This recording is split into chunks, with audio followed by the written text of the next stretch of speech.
Bonjour à tous, aujourd'hui on va parler de voitures, on va parler de caisses sur ma chaîne, donc installez-vous confortablement, on va parler aujourd'hui de la Lowtech Sirius. C'est parti. La Lowtech Sirius est une supercar produite par Lowtech dans les années 90. Elle fut créée afin d'être la première voiture de série à atteindre les 400 km/h, je ne sais pas si vous vous rendez compte. Malheureusement elle fut un échec commercial, mais une excellente voiture. Malgré tout, je trouve que c'est une magnifique voiture. Avant de parler du modèle, il est nécessaire de parler de la marque Lowtech. Alors, qui est Lowtech? Lowtech est un préparateur créé en 1962 par Kurt Schmidt-Lotter. C'était un pilote de course. Dans sa vie, il a créé ses propres voitures de course sous la marque Lowtech, justement. La première, en 1981, fut nommée la Lowtech 681, qui ne possédait pas de toit, puisque c'était une voiture de course. À cette époque-là, c'était très courant.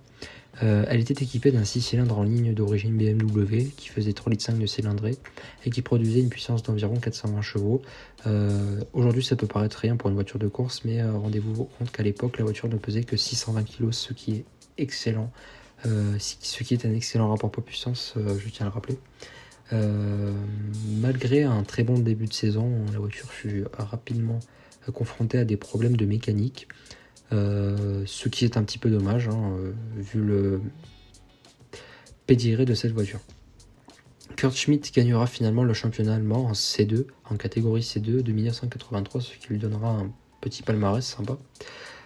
Plus tard, Lowtech créera la Lowtech M1C pour participer à la légendaire catégorie du groupe C. C'était un groupe de voitures de course incroyable qui avait lieu à l'époque, dans les années 80.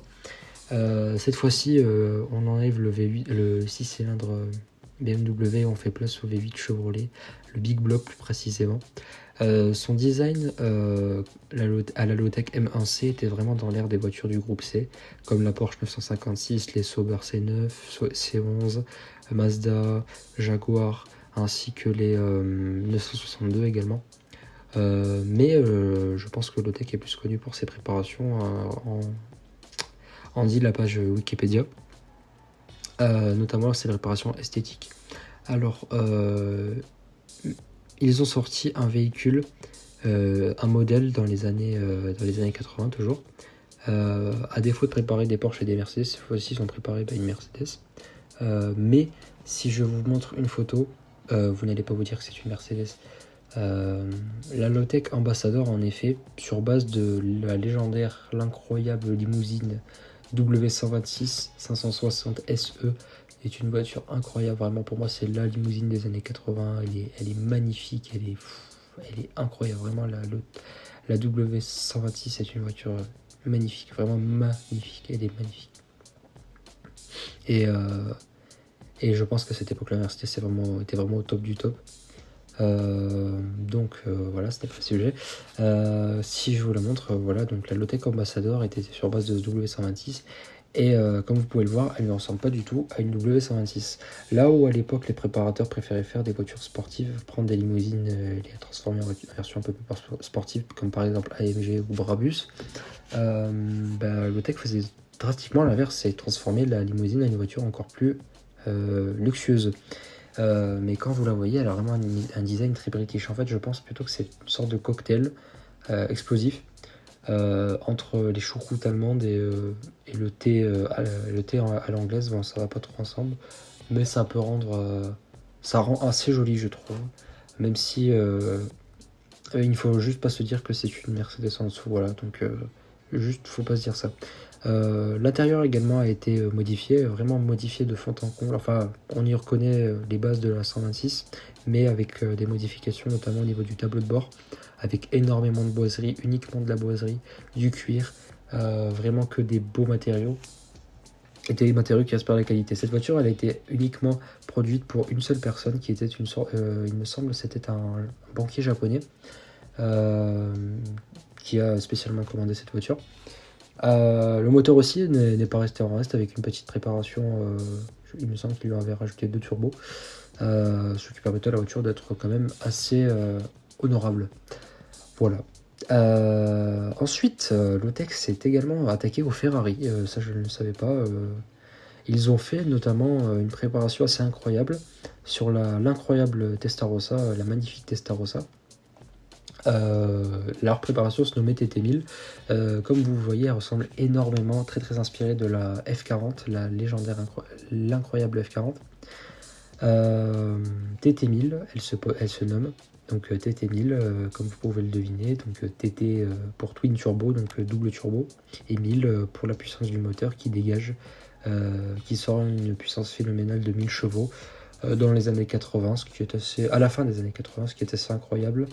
Il permet à la voiture d'atteindre une vitesse de 370 km/h, donc à l'époque je pense que personne, et non c'est pas je pense, c'est personne ne suit à cette époque-là. Dans les années 90, un peu plus tard, un cheikh désireux de posséder une voiture unique demande à Lotec d'en fabriquer une pour lui. Résultat, Lotec créera la Lotec C1000, une supercar unique équipée du légendaire, du mythique V8 M119 de la phénoménale Sauber C9, qui est une de mes voitures qui est une de mes voitures de course préférées, pardon. Je trouve que ce moteur est incroyable et vraiment, si je fais des voitures de course, franchement, je choisirais ce moteur parce qu'il est terriblement, il est incroyable. C'est une pièce d'orfèvrerie. Bref, je ne suis pas là pour parler du moteur. Le moteur sortira à 887 chevaux sur cette version, malgré le nom Lotec C1000 qui devait faire référence à la puissance. Et il me semble que la vitesse était à peu près 350 km/h, quelque chose comme ça, je ne sais plus exactement. Mais ça varie en fait, je suis pas vraiment sûr de la vitesse. J'ai à peu près regardé, les chiffres sont à peu près se contredisent un peu. C'est en 1992 que Lotec commence à concevoir le concept de la Sirius dans la voiture dont on parle aujourd'hui. Elle sortira en 1999 et produite jusqu'en 2000, enfin produite entre guillemets parce qu'elle n'a pas vraiment été produite, c'était plutôt un prototype. Niveau look, on va parler du design parce que moi j'ai envie d'en parler. Je la trouve assez jolie et je sais pas vous, mais cette voiture m'inspire vraiment. La crainte, elle est très large, très posée par terre. Le moteur, est-ce qu'on en parle du moteur? On en parle du moteur parce que c'est un peu le cœur de cette voiture. Alors le moteur, vous ne retrouverez que ni plus ni moins sous le capot le M120, donc autrement dit le V12 Mercedes de la W140, de la C140 et du SL de l'époque, le légendaire V12 qui équipera plus tard les Pagani, et dans sa variante M297 qui était le moteur de la... Je sais pas s'il y a un mot, je ne sais pas si un mot existe pour décrire cette voiture. Le moteur de la stratosphérique, l'ahurissante CLK GTR des années 90 qui était... Je sais pas comment décrire cette voiture. Je sais pas comment dire. Elle était incroyable. C'est le minimum que je peux dire, elle était incroyable. Ce moteur, donc le V12 M120, sur cette magnifique voiture, a été gavé par deux turbos, donc ce qui lui permet de sortir une puissance de 986 chevaux. Vous me direz que c'est pas trop mal pour une voiture des années de fin 90. C'est vraiment pas mal. Le châssis également n'est pas en reste puisque c'est un châssis uniquement en carbone, la coque est en carbone sur un châssis tubulaire en acier, donc voilà, c'est pas mal non plus.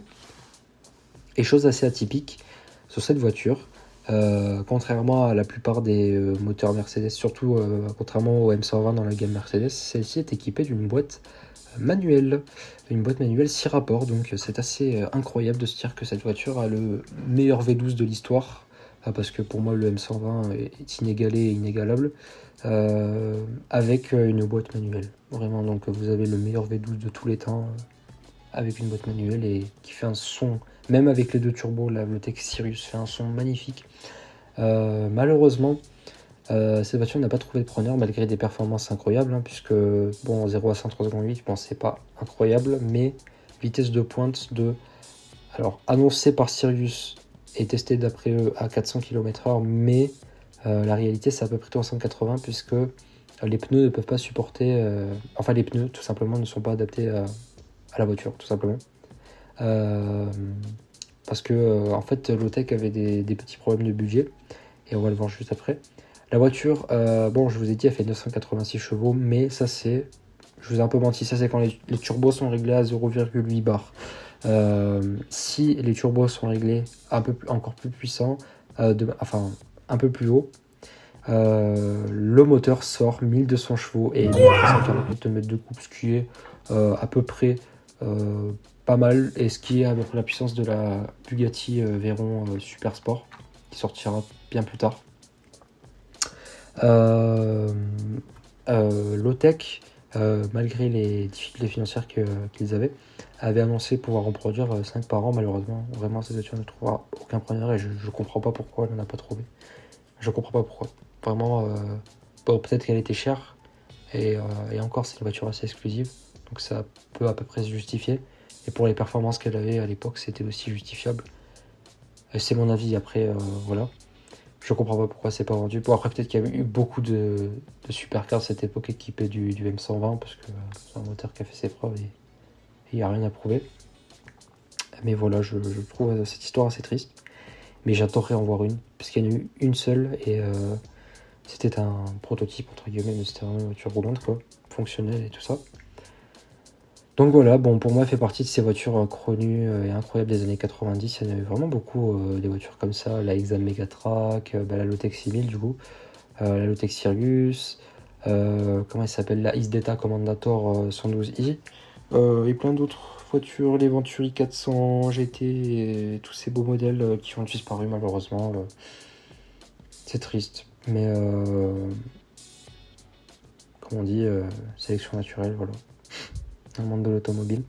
J'espère que cette vidéo vous aura plu. Si c'est le cas, n'hésitez pas à la liker, à la partager et à vous abonner à la chaîne pour plus de vidéos comme ça. Dites-moi si vous voulez une autre voiture. Alors, restons dans le thème de Mercedes et Porsche.